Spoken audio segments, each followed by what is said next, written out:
Bem-vindo, Leonel. Queria que você comentasse um pouco dessa campanha e essa reação do Congresso Nacional.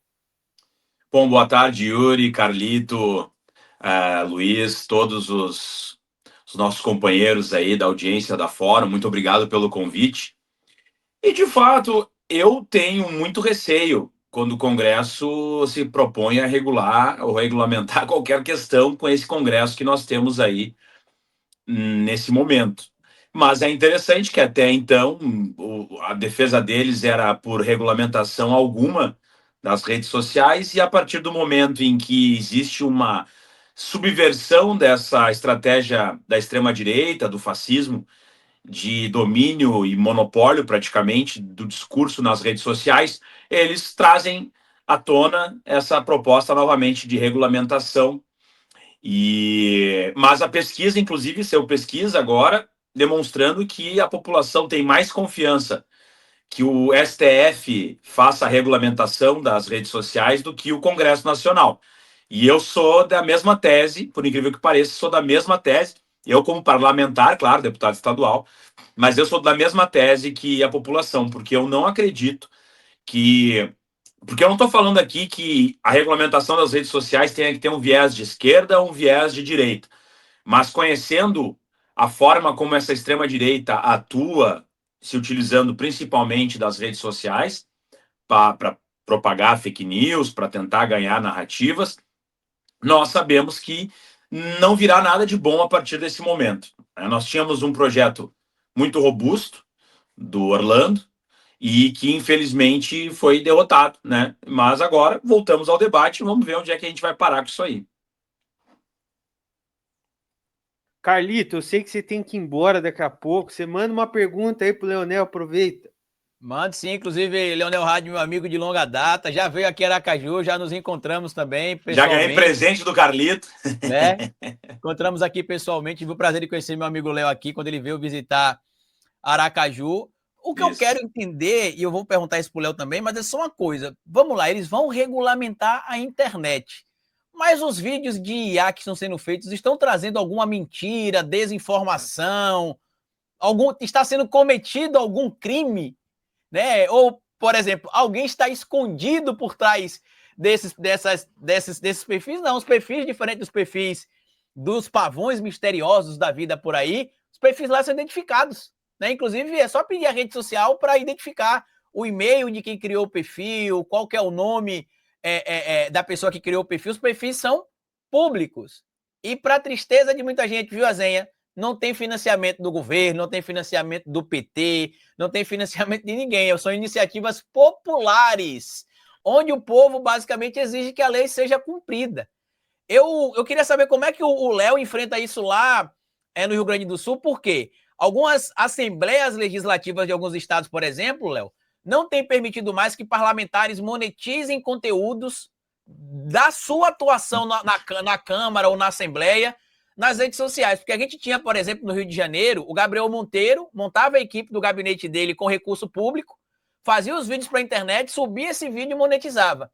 O deputado hoje, Chico Alencar, conseguiu passar um projeto, junto com o deputado agora, Tarcísio Mota, que proibiu a monetização de conteúdo relacionado à sua atividade parlamentar, utilizando a sua estrutura do gabinete. A gente sabe que aí no Rio Grande do Sul você enfrenta algo muito complicado dentro da Casa Legislativa, inclusive alguns brabões aí, né, até ligados ao movimento Brasil Livre. Como é que vocês lidam com isso aí, com esses influenciadores que se tornaram políticos e que não entenderam que existe essa separação de influência digital e de atividade política? Aqui na Assembleia Legislativa eu protocolei um projeto, na verdade ele está em análise, mas enfim, está protocolado, ainda não foi para as comissões, mas que visa vedar, inclusive, que parlamentares possam fazer comerciais, porque nós temos casos de alguns parlamentares que atuam na televisão, inclusive, em programas televisivos, e nesses programas eles fazem comerciais, né? Tipo, como apresentadores, vão lá, o produto tal, venda tal. Então, nós temos um projeto de lei nesse sentido e também abrange essa questão da monetização dos canais. Embora na Assembleia Legislativa, os deputados que estão ali, não tem nenhum deles que tenham redes assim monetizadas de fato, né, de volume, assim, que realmente impacte, né, que tivesse um impacto econômico. Não é a realidade, mas pode vir a ser, né, dentro da Assembleia Legislativa, como a gente vê muito no Congresso Nacional e em algumas outras casas aí legislativas. Inclusive o Nicolas Ferreira, aí, né, investido R$700 mil em impulsionamentos com recursos públicos, boa parte desse valor é recurso público, por mais que diga que é privado, mas nós sabemos que essas empresas, né, tem todo um círculo vinculados às emendas parlamentares que se retroalimentam, e os impulsionamentos investidos acabam gerando mais engajamento e que gera mais recursos, então vira um investimento de retorno garantido. E no nosso entendimento isso tem que acabar, né? Parlamentar, ele não pode ser influência, no meu entendimento, ele não pode ter esse tipo de atuação. Agora, por exemplo, aqui na Assembleia a gente tem a possibilidade, eu não faço, tá?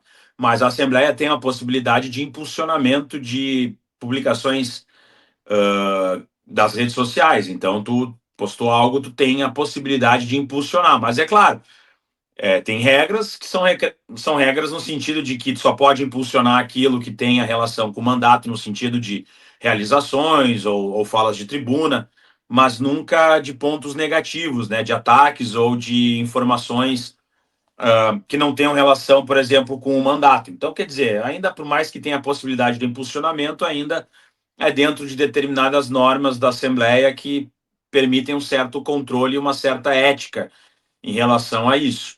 Mas nós temos sim que ter uma regulamentação de que parlamentares, né, ou pessoas, não só parlamentares, né, no meu entendimento, pessoas do status quo do Estado, né, que tenham pretensões eleitorais ou que tentem se colocar no jogo eleitoral, devem ter regulamentações muito claras em relação a isso, principalmente dos órgãos de segurança, das Forças Armadas, etc., porque a gente sabe que é por aí que entra, né, boa parte dessa propaganda e de se posicionar politicamente através de mentiras, através da utilização do seu cargo com dinheiro público, né, exatamente como tu falaste aí, né, as pessoas utilizam recursos públicos para montar uma equipe ou para ter a sua profissão, ser remunerado por ela e fazer disso um ganho pessoal, individual, econômico e sem nenhum benefício para a sociedade.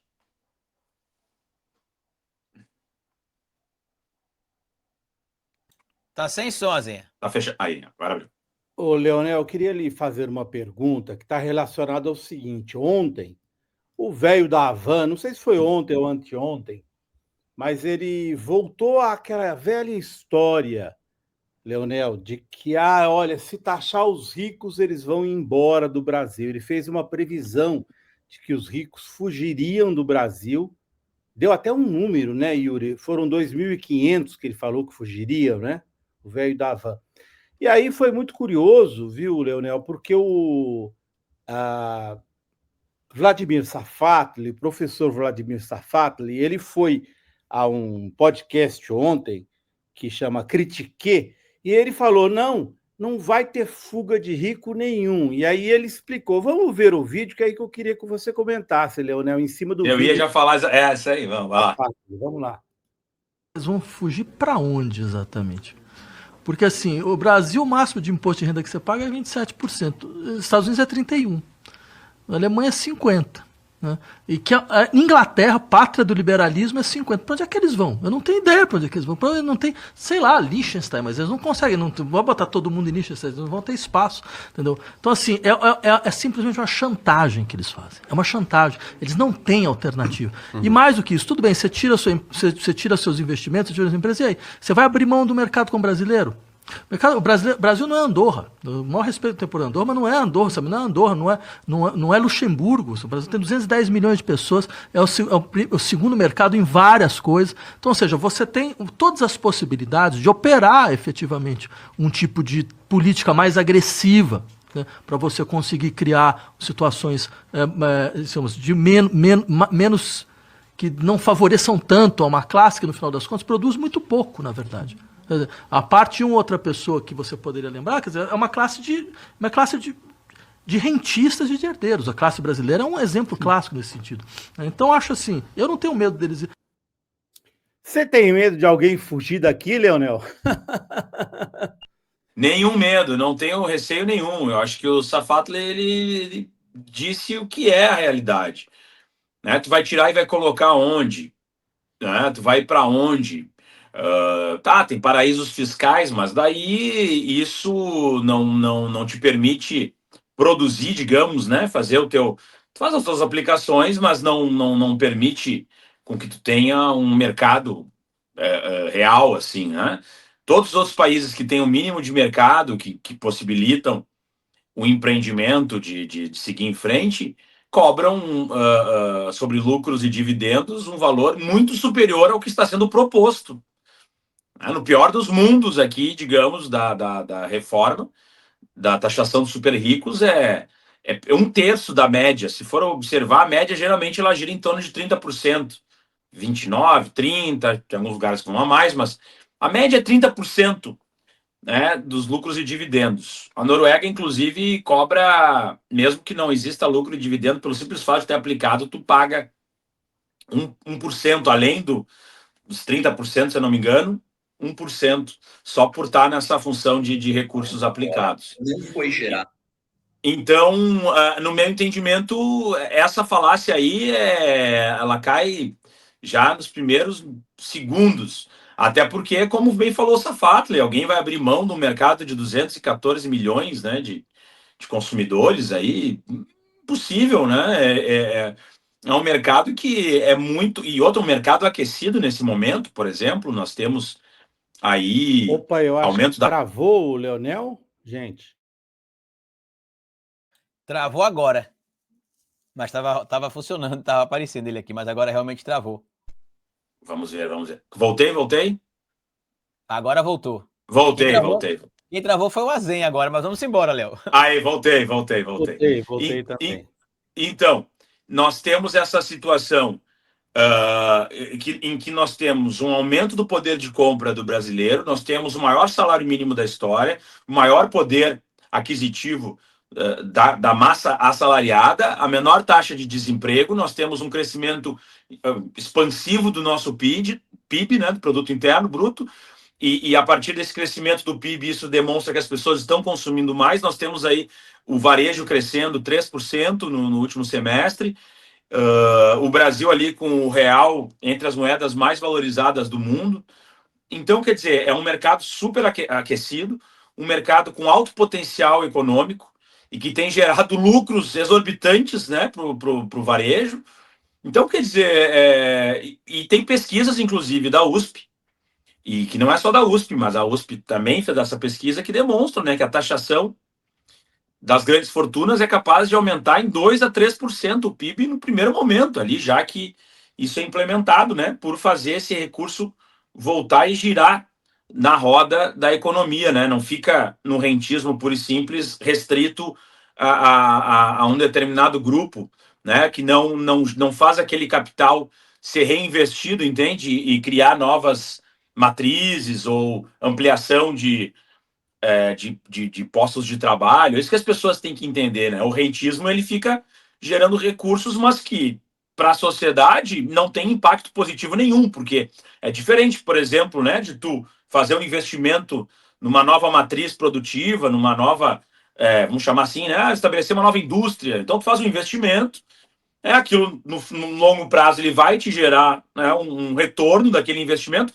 mas enquanto ele está ali, tu contratou, por exemplo, desde a construção, tu vai contratar pedreiros, engenheiros, arquitetos, vai ter que comprar argamassa, vai ter que, né? Então aquilo movimenta a economia fora os empregos diretos gerados, beleza? Agora, esse capital, que são os lucros e dividendos parados, eles só vão gerando mais lucros e dividendos, somente aumentando o capital sem nenhum tipo de contrapartida e benefício para a sociedade. Então, quando tu faz uma pequena taxação disso, ninguém, é aquela velha história, ele tem 20 BMWs ou 20 Ferraris, vai ficar com 19, vai ficar com 18, mas jamais ele vai, né, empobrecer. Então, esse é o ponto central do grande debate, na medida em que a população, como foi bem falado aqui, a média da população está pagando 27,5% de imposto de renda. E aí essas pessoas que têm renda, às vezes, mensal de 50 mil, né, só de lucros e dividendos, não pagam nada. É limpo, 0%. E para mim, esse é o debate central, e me parece que a sociedade brasileira acordou para esse debate. Me parece que, na opinião pública, isso já está bem estabelecido. E agora eles estão numa tentativa do terrorismo. Aí eles tentam plantar, né, em relação a esse debate do IOF, eles tentam plantar a questão, por exemplo, das fake news do IPVA sobre bicicleta. Tentam dizer que a CNH social ela vai fazer com que aumente o preço da CNH para o restante da população, o que é uma grande mentira. As duas são duas fake news, assim, crassas, né, ridículas. Por exemplo, essa do IPVA. O IPVA, primeiro, que é um imposto estadual, e segundo, que ele é veículo automotor, está lá no nome do negócio, né, automotor. Então, ninguém considera a bicicleta, mesmo essas bicicletas que tem motorzinho, ninguém vai considerar a bicicleta um automotor, ela não é uma motocicleta.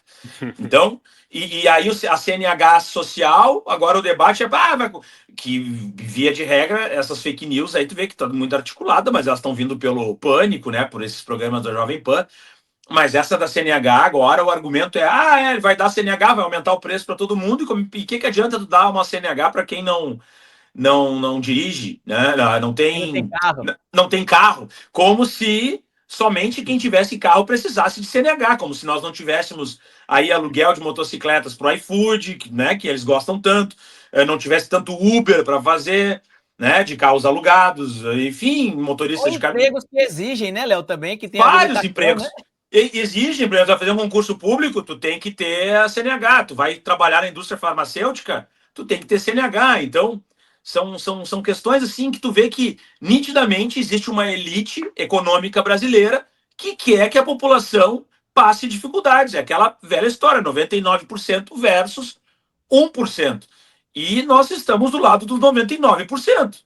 Se os 1%, dividir o país, eu não acho isso uma divisão, honestamente. Isso não é, né? A Revolução Francesa fez coisa muito pior. Então, assim, nós estamos querendo simplesmente justiça dentro de um sistema capitalista, onde os países capitalistas desenvolvidos já fizeram isso há muito tempo, há décadas e séculos, inclusive.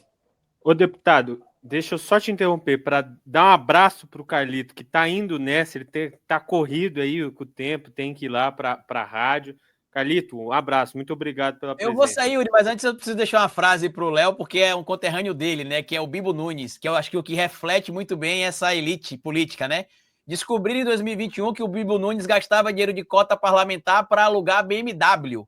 Ao ser questionado, ele disse que sempre foi o padrão dele, que ele sempre andou com BMW e Porsche.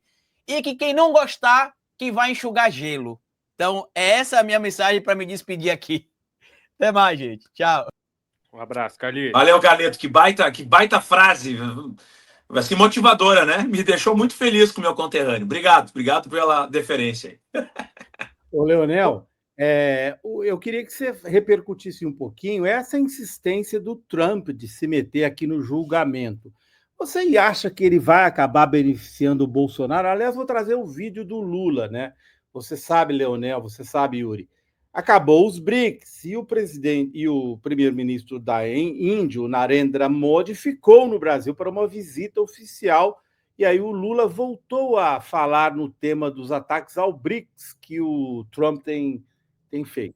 Que vai nortear o comportamento da relação Brasil e Índia. Por isso, nós não aceitamos nenhuma reclamação contra a reunião dos BRICS. Por isso que nós não concordamos quando ontem o presidente dos Estados Unidos insinuou que vai taxar os países dos BRICS. Nós não queremos contencioso, o que nós queremos é fazer com que os nossos países possam progredir. Por isso, nós também queremos dizer ao mundo que nós somos países soberanos. Não aceitamos intromissão de quem quer que seja nas nossas decisões soberanas, do jeito que nós cuidamos do nosso povo, e nós defendemos o multilateralismo porque foi o sistema que depois da Segunda Guerra Mundial permitiu que o mundo chegasse a um estado de harmonia que está sendo deformado hoje com o surgimento do extremismo.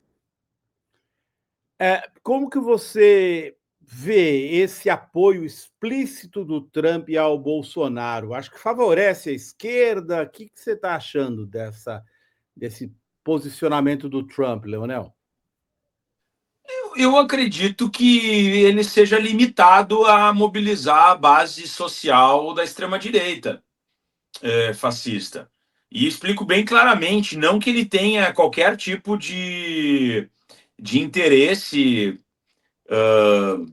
de fortalecer, digamos, né, esse grupo político, ou considere esse grupo político dos Bolsonaro ou dessa extrema-direita brasileira como um player a ser respeitado, né? Por exemplo, vou fortalecer, eles vão se eleger, e aí nós teremos, então, né, em nível de soberania, 2 países que vão atuar em prol da extrema-direita no mundo. É claro que ele precisa expandir essa extrema-direita, mas ele expande essa extrema-direita a partir de uma lógica colonialista, imperialista, típica dos Estados Unidos. Bom, ele deixou isso claro. E por que ele fez essa fala para deixarem o Bolsonaro em paz e disputar a eleição? No momento em que ele fez. Era o momento que nós estávamos aqui com os BRICS, aqui no Brasil, né, no encontro dos BRICS, onde 11 países estavam fechando um acordo de participação, e isso tocado de forma frontal pelo Lula. Então, o Lula se coloca nesse debate, né, do multilateralismo, como ele acabou de falar, no sentido de confrontar o dólar e confrontar o estrago que os Estados Unidos, dentro dessa gestão principalmente, tem feito para o mundo, né, em curto espaço de tempo. E, nitidamente, dentro dessa lógica imperialista do Make America Great Again, ou seja, o Trump somente preocupado com o fortalecimento do seu país, estritamente, sem pensar no multilateralismo, né, onde 2 podem ganhar, não, só ele quer ganhar, nitidamente, e ele declara isso. Tanto é que ele faz uma fala um dia depois, que ele disse que tinha que deixar o Bolsonaro disputar, que ele não ia aceitar que o dólar fosse substituído, porque os Estados Unidos é a maior potência global e ele não vai aceitar que prejudiquem o país dele, e que por isso ele ia sobretaxar aí os países que fazem acordos com o BRICS. Então, quer dizer, as coisas estão totalmente interligadas, desde o ataque dele às instituições brasileiras, defesa do Bolsonaro, ataque aos BRICS, taxação dos BRICS, é tudo um movimento que ele tenta fazer, porque ele sabe, por exemplo, que o Brasil hoje é, de fato, o grande player aí que consegue transitar, né? Enquanto a Rússia tem as suas limitações com Putin, enquanto Xi Jinping tem outras maneiras de articular a política, a geopolítica em relação à China, né? Ele atua de outras maneiras. O Lula hoje atua, vamos lá, vamos ser honestos, como um porta-voz dos BRICS, né? Ele que articula as falas, ele que articula as ideias, ele que fala com países que não fazem parte dos BRICS, mas consegue abrir portas porque vem nele um democrata, vem nele um homem do diálogo, alguém capaz de atuar em situações tanto com os extremistas, digamos, né? Vamos chamar fundamentalistas, mas extremistas não é bem a palavra, mas fundamentalistas mais ali que estão fazendo parte do BRICS agora, mas que tem essa visão, né, que não tem uma boa relação com o Ocidente, mas estão junto com o Ocidente por questões econômicas, né, democracias e países mais autoritários. Então, ele é o grande centro, né, motor dessa função, e ele tem que ser derrubado. Ele tem que ser destituído disso. Não é por acaso também o Hugo Mota, não é por acaso toda essa função, que querem que o Brasil continue sendo subalterno aos desejos dos Estados Unidos, dentro do quintal dos Estados Unidos, dentro daquela lógica, né, da América para os americanos. Não é americanos nós, é americanos, né, a todo o continente americano subjugado aos Estados Unidos, e eles tentam implementar isso de todas as maneiras. E o Bolsonaro é o indivíduo ideal, ou o bolsonarismo, né, Tarcísio, ou qualquer outro membro dessa extrema-direita fascista, é o subalterno ideal que eles querem. Tanto que, se a gente for lembrar, nos 2 anos em que o Trump foi presidente dos Estados Unidos, junto com o Bolsonaro aqui, o Brasil fez vários acordos que foram nefastos, assim, totalmente negativos e sem nenhum tipo de ganho para o Brasil, e somente quem ganhou foi os Estados Unidos. Né? Negociações de compra para um estado ou outro que precisava fazer, de petróleo ou qualquer questão aí comercial, o Bolsonaro simplesmente cedia e não tinha nenhuma contrapartida. Então ele precisa desse fantoche novamente, aí não ele necessariamente, mas algum outro fantoche para o Brasil voltar a ser subalterno, voltar a crescer menos, voltar a ser um agente menos relevante em nível internacional. Leonel, queria muito agradecer a sua participação aqui no Fórum 11:30. Queria parabenizar você pela atuação na Assembleia Legislativa do Rio Grande do Sul. Queria parabenizar a sua atuação nas redes sociais. Você sabe que a porta aqui do Fórum 11:30 está sempre aberta. Seja conosco, seja com o Dri Rovai. Um beijo, muito obrigado, Valeu. viu? Beijos aí, brigadão. Valeu.